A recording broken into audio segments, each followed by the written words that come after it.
చంద్రబాబు చెప్పినట్లు రేవంత్ సర్కార్ ఆడుతోందని మాజీ మంత్రి హరీష్ రావు మండిపడ్డారు.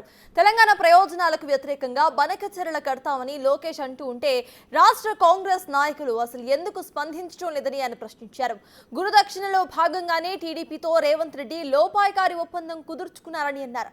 కేంద్రం చేతిలో ఉందని బనకచెర్ల కడతామంటే అడ్డుకోని తీరుతామని హరీష్ రావు గట్టిగా కౌంటర్ ఇచ్చారు. అన్ని అనుమతులతో కాళేశ్వరం ప్రాజెక్టును కట్టడం జరిగింది. కానీ మీరేమంటారు? మేమైనా కాళేశ్వరంను అడ్డుకున్నామా? 7 ఉత్తరాలు రాసిండు మీ నాయన. అడుగు ఒకసారి నాన్నగారిని, కాళేశ్వరంను అడ్డుకున్నామా నాన్న, లేదా అడ్డుకోలేదా అని మీ తండ్రి గారిని అడగండి. అడిగి మాట్లాడితే బాగుంటుంది. ఇవాళ బనకచెర్ల కట్టి తీరుతామని మీరు అంటున్నారు. బనకచెర్ల అడ్డుకొని తీరుతాం మేము.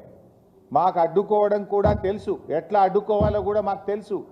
మీరు కట్టి తీరుతామని మీరు మాట్లాడినంత మాత్రాన ఈ దేశంలో రాజ్యాంగం ఉన్నది, సుప్రీంకోర్టు ఉన్నది, ఈ దేశంలో కాన్స్టిట్యూషన్ ఒకటి ఉన్నది. నీ ఇష్టం వచ్చినట్టుగా ఏదో 10 మంది ఎంపీలు చేతులు ఉన్నారు కదా, ఢిల్లీలో బీజేపీ గవర్నమెంట్ చేతులు ఉంది కదా అంటే, ఈ దేశంలో కొన్ని హక్కులు ఉన్నాయి, కొన్ని చట్టాలు ఉన్నాయి, కోర్టులు ఉన్నాయి.